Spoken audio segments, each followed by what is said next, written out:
Switching gears for our top six, the Supreme Court has issued a temporary restraining order or temporary restraining orders against the disqualification of some aspirants.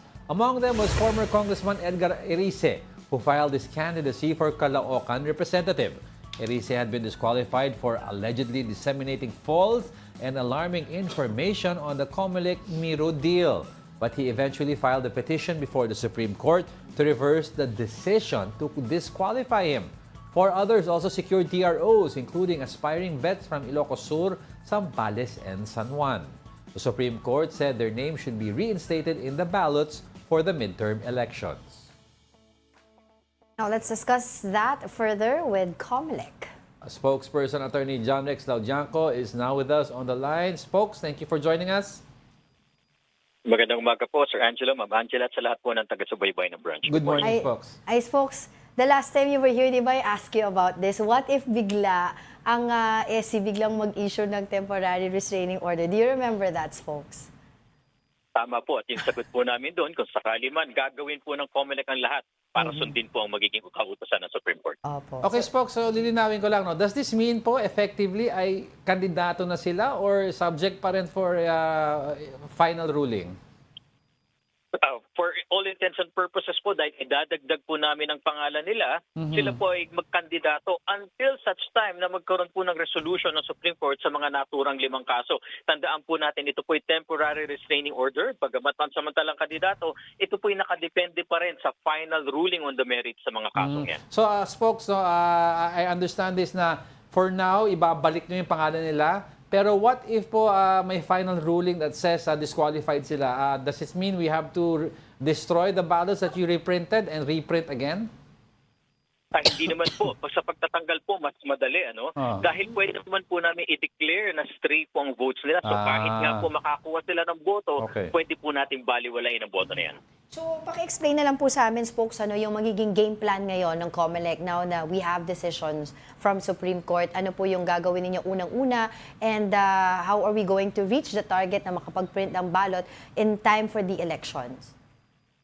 Tama po. So agad-agad po, bagamat wala pa po kami formal na kopya ng 5 temporary restraining orders, pero kinilala po namin yung anunsyo ng ating Supreme Court. Kaya agad-agad kahapon, 2 bagay po. Agad na pinatigil po ang pag-iimprenta ng balota at iba pang activities sa National Printing Office. Ikalawa po, inutusan na po namin yung aming Information Technology Group dahil kailangan pong baguhin una yung candidates database. Kasunod po ng pagbabago na yan, babaguhin po yung election management system na siyang basis po ng pag-iimprenta ng balota dahil kasunod din po dyan yung ating automated counting machine at consolidation and canvassing system. Yan po ang mga kasunod na babaguhin. Kung matatandaan nyo po, na-certify na po itong tatlo na to. Yung EMS noong December 30 at yung ACM at CCS naman po nung Lunes, noong January 13. So tinitignan na rin po namin sa pagbabago bang ito, kailangan uling i-run po namin sila doon sa trusted build na tinatawag na ang gumagawa pa po yung international certifier na ProVNV sa Amerika. Dahil po hindi i-risk ng Comelec na magkaroon ng pagdududa ang ating kababayan doon sa programa dahil nga po gumalaw ito. So most likely po talaga pong magpaparecertify tayo. Kaya ngayong pong umaga ini-inventaryo na rin po ang lahat ng balotang na-imprenta. More or less, nasa 6 million na po ito. At ito po ay sa katulong ng COA, titignan namin magkano. Dalawa po ang malaking bagay na gagawin po namin muli. Gagawa po muli kami ng 1,667 na ballot paste templates. Isi-serialize po namin yan. Ngayon po nga sanang araw na to, meron kaming trusted build na rin ng internet voting. Cancelled po yan at re-reschedule namin.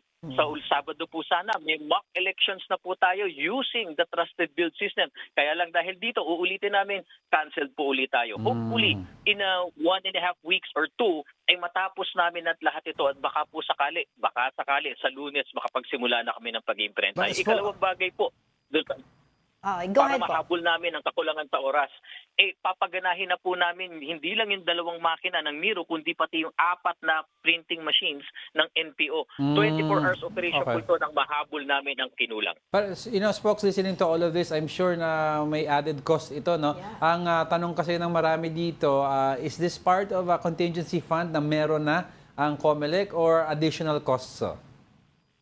additional cost po ito, no? Hahanapin pa po namin saan kukuha ng pondo dahil tandaan po natin hindi naman kasalanan ng NPO at ng MIRU na meron ganito. Hahanapan pa po namin kung saan kukuha. Ang naging cost po kasi dito, hindi lang naman po yung ating mga balotang nasayang. Bumayad po kami ng printing services, yung Right. utilities, yung overtime ng mga tao ng NPO. At hindi lang po yan, sa dyan pa lang po ang estimate na namin, nasa around 150 million pesos na po yan. Wow. I-reprint po natin uli yung 6 na milyong balota na yan. So maari po talagang lumampas sa 200 million pesos po ang ating mga gastos. Opo. So, yung sinabi niyo po kanina, no, mga estimate niyo, yung mga na-print na nauna before this Supreme Court decision, mga 6 million. So, ano pong gagawin natin doon sa 6 million na na-print na balota na yun na hindi na po magagamit? Pagkatapos po itong ma-inventaryo, dadalhin muna po namin pansamantala sa Santa Rosa warehouse namin. Then ultimately po, pag kumpleto na inventaryo, sisirain po namin ito sa harapan ninyong lahat. Micro-shredding po ang tawag dyan. Pagkatapos ay re-recycle para makasigurong hindi magagamit ang mga balotang ito. Dahil tandaan po natin, totoong balota po ito, official ballots, para hindi magamit, sisirain po natin. And yung sa ilang mga interviews din po ng COMELEC spokes, yung tungkol naman po kay former Governor Chavit Singson na siya po ay nag-withdraw ng kanyang candidacy. Tatanggalin Pero na ba wala yun pa din? daw po itong official withdrawal from his camp. Can you tell us more about it?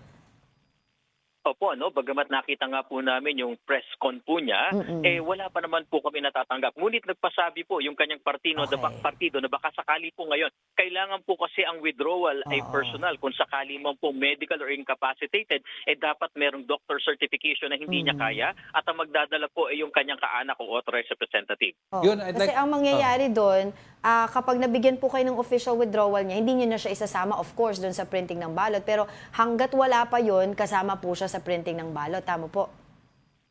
Tama po kayo, kung aabot po ito sa pagbabago namin, yung kanyang withdrawal, matatanggal po namin siya. Ngunit kung sakali mo pong hindi umabot, mananatili po siya sa balota. So ang tanong po, kung eventually i-file yung kanyang withdrawal, wala pong problema yung kung nakapagsimula na kami, gaya po nung nauna, ay pwede naman po namin i-declare na stray votes, ano man pong boto ang makuha niya. A little refresher lang for us and the viewing public na spokes.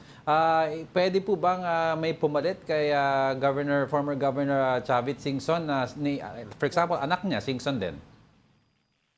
Dahil siya po ay may partido at ang reason po ay incapacity, maaari pong may pumalit. Dalawang kondisyon po. Kailangan ng papalit ay pakapareho po niya ng partido, miyembro rin ng political party niya. Ikalawa, dapat po same surname yung papalit po sa kanya. Okay. Alright, Sigo, can you update us na lang din po, spokesperson, ng ibang mga mga preparations ahead of the midterm elections? Opo, tuloy-tuloy naman po yung ibang paghahanda natin tulad ng development ng modules para po sa training ng ating electoral boards. Yun nga lang po, dahil po sa babaguhin po natin ang sistema, ma-atras po kami ng konti. Pero pinapairal na po ng COMELEC ang aming contingency measures, kaya po inaasahan namin over the weekend matatapos na po namin yung pagbabago sa sistema. Baka mapacertify na po namin and hopefully early next week po ay makapagsimula na tayo ng printing ng balota this time using even the 4 machines of the National Printing Office po para tuloy-tuloy po mahabol ang oras, 24 hours operation po na naka-live stream at pwede pong bisitahin ng ating mga observers. So, Attorney Rex, parang are you saying na wag mag-worry ang public natin na everything's good to go and on time despite of all the setbacks? Tama po.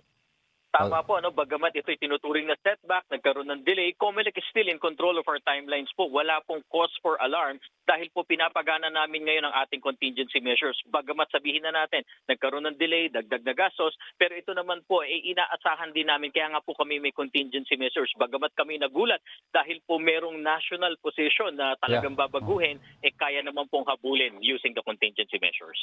Alright, on that note, maraming salamat po sa inyong oras sa spokesperson Attorney John Rex Laujanco ng COMELEC. Maraming salamat po.